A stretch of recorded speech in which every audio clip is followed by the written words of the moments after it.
নমস্কাৰ বন্ধু বান্ধৱীসকল আন এটি নতুন ভিডিঅ'লৈ আপোনালোকক স্বাগতম জনাইছোঁ। বন্ধু বান্ধৱীসকল এই ভিডিঅ'টো আজি অলপমান স্পেচিয়েল হ'বলৈ গৈ আছে আৰু এটা এনাউন্সমেন্ট আছে, স্পেচিয়েল এনাউন্সমেন্ট। সো ভিডিঅ'টো সম্পূৰ্ণ চাব আৰু এই ভিডিঅ'টো স্পেচিয়েল এই কাৰণে হ'ব কাৰণ আজি মই আপোনালোকক এটা প্ৰিসাইজ সিলেবাস দিম কাৰণ হাতত বহুত সময় কম আছে। প্ৰিসাইজ সিলেবাস এটা দিম। মই বস্তুখিনি কোৱাৰ পিছত আপোনালোকে নিজে মানে ৰিয়েলাইজ কৰিব পাৰিব যে মই কিয় কৈছোঁ প্ৰিসাইজ সিলেবাস বুলি। মানে বহুত বেছি নিদিও, অলপ মানে দিম আৰু সেইখিনিৰ পৰা কোৱেশ্চন আহিব, সেইখিনি পঢ়িলেই আপোনালোকৰ সিলেকশ্যন হৈ যাব। সো প্ৰিসাইজ সিলেবাস দিম।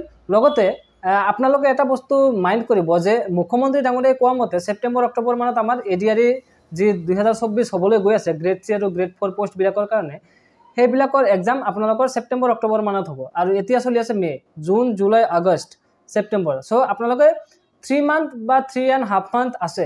সো এইখিনি সময়ত বৰ বেছি আপোনালোকে পঢ়িব নোৱাৰিব। সো যিসকলে এতিয়াও ষ্টাৰ্ট কৰা নাই আপোনালোকৰ বহুতে কনফিউজ হৈ আছে যে এতিয়াৰ পৰা ষ্টাৰ্ট কৰিলে মই চাকৰি পামনে। ইয়েছ, এতিয়াও সময় আছে, কিন্তু অলপমান প্ৰিচাইজলি, স্মাৰ্টলি আৰু হাৰ্ডৱৰ্ক এই তিনিটাৰ কম্বিনেশ্যন লাগিব। ঠিক আছে, সেইটো কেনেকৈ কৰিব সেইটোও ক'ম।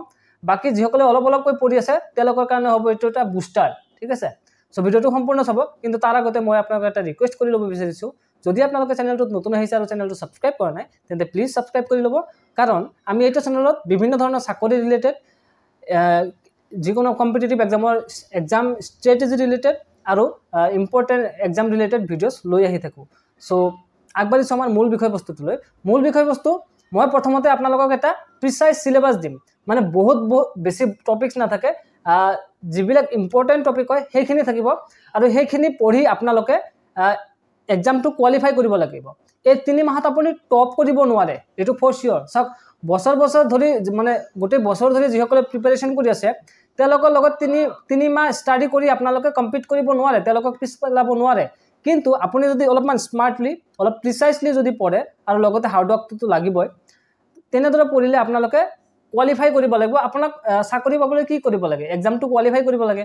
টপ মাৰিলেও আপুনি চাকৰি পাব আৰু টপ নকৰিলেও আপুনি চাকৰি পাব। সো এই 3 মাহ আপোনালোকে ফ'কাছ কৰক কোৱালিফাই কৰাত।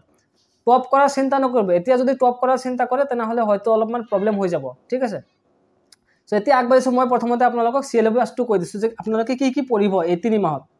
প্ৰথমতে মেথছৰ কথা কৈছোঁ। মেথছত আপোনালোকে পাৰ্চেণ্টেজ পঢ়িব, এভাৰেজ পঢ়িব, দেন আপোনালোকে নাম্বাৰ ছিষ্টেম পঢ়িব, দেন চিম্প্লিফিকেশ্যন পঢ়িব, দেন আপোনালোকে টাইম এণ্ড ৱৰ্ক পঢ়িব, তাৰপিছত স্পীড এণ্ড ডিষ্টেঞ্চ পঢ়িব, তাৰপিছত আপোনালোকে চিম্পল ইণ্টাৰেষ্ট আৰু কম্পাউণ্ড ইণ্টাৰেষ্ট পঢ়িব। গ্ৰেড 4ৰ কাৰণে কম্পাউণ্ড ইণ্টাৰেষ্ট নালাগে, গ্ৰেড 3ৰ কাৰণে কম্পাউণ্ড ইণ্টাৰেষ্ট অলপমান চাই ল'ব। আৰু প্ৰফিট এণ্ড লছ চাব, জিঅ'মেট্ৰি চাব, তাৰপিছত মেনচুৰেশ্যন চাব, ট্ৰিগন'মেট্ৰি চাব। ক্লাছ 10 লেভেললৈকে চালে হ'ব ট্ৰিগন'মেট্ৰিটো। আৰু ষ্টেটিষ্টিক্স অলপমান চাই ল'ব, মানে গ্ৰাফৰ পৰা যিবিলাক ডাটা পুট কৰিব লাগে সেইখিনি বস্তু, আৰু প্ৰবাবিলিটি চাব। ঠিক আছে, মই বেছিক কেইটামান টপিক কৈছোঁ আৰু ইয়াৰ পৰাই মষ্ট অফ দ্য কুৱেশ্যনছ আহে। আৰু এইখিনি যদি আপোনালোকে ভালদৰে কৰিব পাৰিছে মেথছত আপোনালোকে আৰামছে 90% প্লাছ পাব। ঠিক আছে, আৰামছে পাব, মই এইটো লিখি দিব পাৰিম। কিন্তু আপোনালোকে এইখিনি বস্তু কনচেপ্ট কমপ্লিট ক্লিয়াৰ হ'ব লাগিব। আৰু এই মেথছখিনি আপোনালোকে ক'ৰ পৰা কৰিব পাৰিব? মেথছে আপুনি চাব, মেথছ আপুনি বুক চাই কৰিলে হয়তো বহুত বস্তু আপুনি নাজানিব পাৰে, কিছুমান ট্ৰিক্স আপুনি নাজানিব পাৰে। সো আপোনালোকে মেথছৰ কাৰণে এটলিষ্ট মেথছৰ কাৰণে আপোনালোকে ইউটিউবটো চাব আৰু প্ৰেক্টিছটোতো নিজে কৰিবই লাগিব। মানে যিকোনো এটা বুক লওক, তাৰ পৰা প্ৰেক্টিছ কৰিলে হ'ব। মই ৰিকমেণ্ড কৰিছিলোঁ SSC CHSLৰ এখন বুক, সেইখন মই এতিয়াও ৰিকমেণ্ড কৰিম। যদি আপোনালোকে মেথছ প্ৰেক্টিছ কৰিব খোজে তাৰ পৰা আপোনালোকে কৰিব পাৰে। ঠিক আছে, বাকী আপোনালোকৰ লগত যদি কিবা বেলেগ বুক আছে সেইখনৰ পৰা প্ৰেক্টিছ কৰিলেও হ'ব, কাৰণ কোনো বুকে বেয়া নহয়, মষ্ট অফ দ্য বুক ভালেই হয়। ঠিক আছে, এইখিনি গ'ল মেথছৰ আপোনালোকৰ প্ৰিচাইজ টপিকবিলাক। ঠিক আছে, মেথছত আৰু বহুত টপিক আছে কিন্তু সেইবিলাক আপোনালোকে নকৰিলেও হ'ব। ঠিক আছে, দেন তাৰপিছত আহিছোঁ ৰিজনিঙত আপোনালোকে কি কি পঢ়িব? ৰিজনিং চাব, ঢেৰ আছে, ঢেৰ ৰিজনিং, কিন্তু আপোনালোকৰ ইমান পঢ়াৰ সময় নাই। চ' সেইকাৰণে মই প্ৰিচাইজ কেইটামান টপিক কৈছোঁ, সেইখিনি বস্তু কনচেপ্ট ক্লিয়াৰ কৰি লওক আৰু আপোনালোকে অলপমান প্ৰেক্টিছ কৰিব। যদি ৰিজনিঙতো কিছুমান প্ৰব্লেম পায় অলপমান ইউটিউবৰ পৰা হেল্প ল'ব। ৰিজনিংটো প্ৰথমতে নিজে ট্ৰাই কৰিব, তাৰপিছত যদি দেখে নহয় মই অলপমান প্ৰব্লেম ফেচ কৰি আছোঁ তেন্তে আপোনালোকে যিকোনো এটা ভাল চেনেল চাই ল'ব ইউটিউবৰ পৰা। হিন্দীও চাব পাৰে, আমাৰ অসমৰো বহুত ভাল ভাল চেনেল আছে আজিকালি, আপোনালোকে চাব পাৰে। ৰিজনিঙৰ যদি কথা ক'বলৈ যাওঁ, প্ৰথমতে আহে অড ওৱান আউট টপিকবিলাক পাৰিলে নোট ডাউন কৰি যাব আপোনালোকৰ ভালৰ কাৰণে।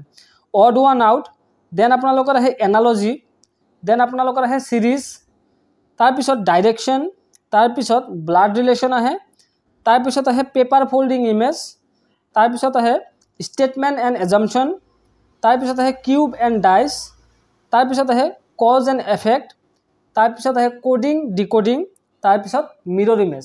এইখিনি যদি আপুনি ৰিজনিঙৰ পৰা কাভাৰ কৰি লয় আপুনি ৰিজনিঙত 90% প্লাছ স্ক'ৰ কৰিব পাৰিব আৰামছে। আৰু ৰিজনিং চাব নিজৰ অলপমান ৰিজনিং কেপাচিটিৰ ওপৰতো নিৰ্ভৰ কৰে। চ' কিছুমান বস্তু যদি আপুনি নপঢ়েও ন তথাপিও আপোনালোকে সেইখিনি বস্তু কৰিব পাৰিব। চ' ৰিজনিঙৰ ক্ষেত্ৰত আকৌ এবাৰ কৈ দিছোঁ, odd one out, analogy, series, direction, blood relation, paper folding image, then again statement and assumption, cube and dice, cause and effect, coding decoding, mirror image. এইখিনি আপোনালোকে ৰিজনিঙৰ পৰা চাই ল'ব। 3 মাহত 3.5 মাহত আপোনালোকে বৰ বেছি পঢ়িব নালাগে, গোটেই বিশ্বব্ৰহ্মাণ্ডৰ নলেজ আপোনালোকে গেদাৰ কৰিব নোৱাৰে আৰু আপুনি 3 মাহ ষ্টাডি কৰি টপ কৰিবও নোৱাৰে। এইটো কথা মানে প্ৰেক্টিকেল হয়, ঠিক আছে। চ' মানে গোটেই বছৰটো তেনেহ'লে প্ৰিপাৰেশ্যন কৰা কোনো মানেই নাথাকিব ন। চ' 3 মাহ পঢ়ি আপোনালোকে টপ কৰিব নোৱাৰে, কিন্তু আপোনালোকে কোৱালিফাই কৰি চাকৰি এটা পাব পাৰে। চাকৰি এটা পাবলৈ জাষ্ট আপোনালোকে কোৱালিফাই কৰিব লাগে অলপমান ভাল মাৰ্কছ লৈ, ঠিক আছে। চ' আপোনালোকে ভাল মাৰ্কছ স্ক'ৰ কৰি কোৱালিফাই কৰাত ফ'কাছ কৰক। যিসকলে এই 3 মাহত মানে পঢ়িব, এই 3 মাহ পঢ়ি চাকৰি ল'ব বিচাৰিছে, আৰু যিসকলে ষ্টাৰ্টিঙৰ পৰা ভালদৰে পঢ়ি আছে তেওঁলোকে এইখিনি আপোনালোকৰ ৰিভিজনৰ যে মূল ফ'কাছ হিচাপে ল'ব পাৰে এইখিনি টপিক, ঠিক আছে। বাকী যিখিনি টপিক আপোনালোকে পঢ়িছে সেইখিনিতো ভাল কথা, এক্সট্ৰা নলেজ হিচাপে থাকি যাব। বাকী তাৰ পৰা ইয়াৰ বাহিৰে আপোনালোকৰ বেছি এক্সট্ৰা নাহে, ঠিক আছে। অ'কে, নেক্সট আছে আপোনালোকৰ ইংলিছ। ইংলিছৰ পৰা কি চাব আপোনালোকে? ইংলিছৰ পৰা মই বেছিক কেইটামান টপিক ক'ম, আপোনালোকে সেইখিনি ধ্যান দিব। প্ৰথমতে আহিব আপোনালোকৰ feel in the blanks. Feel in the blanks থাকিব ভালেকেইটা।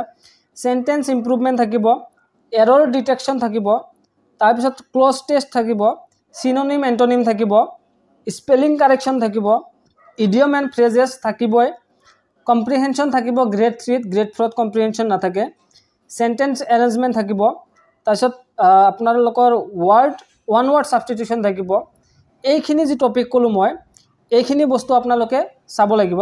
পেৰাজাম্বলটো গ্ৰেড 4ত নালাগে, গ্ৰেড 3ৰ কাৰণে আপোনালোকে পেৰাজাম্বলটো চাই ল'ব। মানে পেৰাগ্ৰাফ অলপমান থাকিব, সেইখিনি অলপমান ওলট পালটকৈ থাকিব, সেইখিনি আপোনালোকে এৰেঞ্জ কৰিব লাগিব, ঠিক আছে। সেইটো কয় পেৰাজাম্বলছ।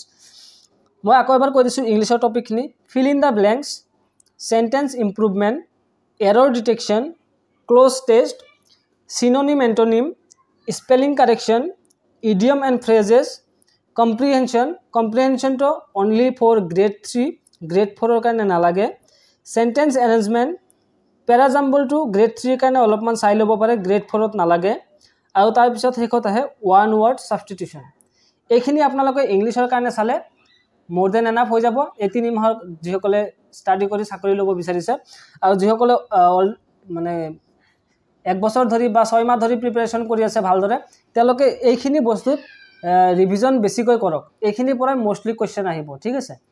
চ' তাৰপিছত আহে আপোনালোকৰ জিকে, দ্য মষ্ট ইম্পৰ্টেণ্ট ওৱান, কাৰণ জিকেৰ পৰা 50% বা 40% মাৰ্কছ আপোনালোকৰ কুৱেশ্যনছ কৰা হয় জিকেৰ পৰা।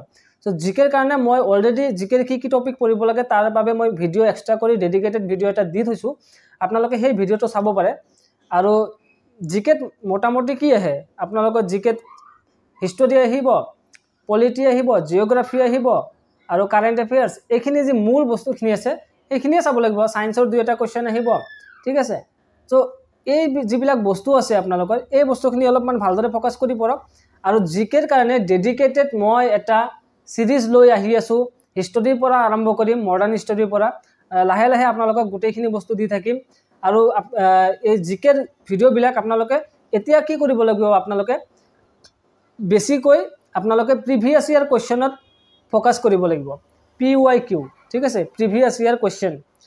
সেয়া লাগিলে আপোনাৰ যোৱাবাৰৰ ADRE হওক বা DMEৰে হওক, যিকোনো এক্সাম হ'ব পাৰে অসমৰ, সেইবিলাক APDCLৰ এক্সাম হওক বা টেটৰ এক্সাম হওক, এইবিলাকৰ যি প্ৰিভিয়াছ ইয়াৰ কুৱেশ্যনবিলাক আছে সেইবিলাক আপোনালোকে ছল্ভ কৰিলে আপোনালোকে বেছি লাভৱান হ'ব, ঠিক আছে।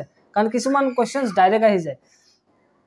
চ' মই যিখিনি ছিৰিজ আনিম বা কালিৰ পৰা ভিডিঅ' আহিবলৈ গৈ আছে, চ' এই ভিডিঅ'খিনিত মই ফ'কাছ কৰিছোঁ প্ৰিভিয়াছ ইয়াৰ কুৱেশ্যনত আৰু কিছুমান মানে বহুত বেছি ইম্পৰ্টেণ্ট টপিকত আপোনালোকে কুৱেশ্যনছখিনি চালে গম পাব চ' আপোনালোকে যদি জিকেৰ কাৰণে অলপ ভাল কিবা চাবলৈ বিচাৰিছে তেন্তে মই অনা চিৰিজটো নিশ্চিতভাৱে এবাৰ চাব পাৰে তেনেহ'লে আপোনালোকে গম পাব হয় মানে কেনেধৰণৰ চিৰিজটো আহি আছে ঠিক আছে চ' কালিৰ পৰা ভিডিঅ' আহিব আপোনালোকৰ জিকে ৰিলেটেড জিকেৰ যিখিনি বস্তু আছে মোৰ চেনেলত চাব পাৰিব যদি অন্য ক'ৰবাত চেনেল চাই আপুনি ভাল পাইছে তাতো চাব পাৰে এডিশ্যনেলি মোৰখিনি চাব কাৰণ তাতে প্ৰিভিয়াছ ইয়াৰ কুৱেশ্যন মানে বহুত বেছি থাকিব চ' আপোনালোক স্ক'ৰ বুষ্ট কৰাত হেল্প কৰিব মানে এইটো আপোনালোকৰ বুষ্টাৰ হিচাপে কাম কৰিব ঠিক আছে চ' এইখিনি আছিল আজিৰ ভিডিঅ' যদি ভিডিঅ'টো ভাল লাগি থাকে এটা লাইক কৰি দিব আৰু যদি চেনেলটোত নতুন আহিছে কিন্তু চেনেলটো ছাবস্ক্ৰাইব কৰা নাই তেন্তে প্লিজ ছাবস্ক্ৰাইব কৰি দিব আৰু হয় কালিৰ পৰা জিকে ভিডিঅ' আহি আছে ভাল পাব আপোনালোকে আজিৰ কাৰণে ইমানেই থেংক ইউ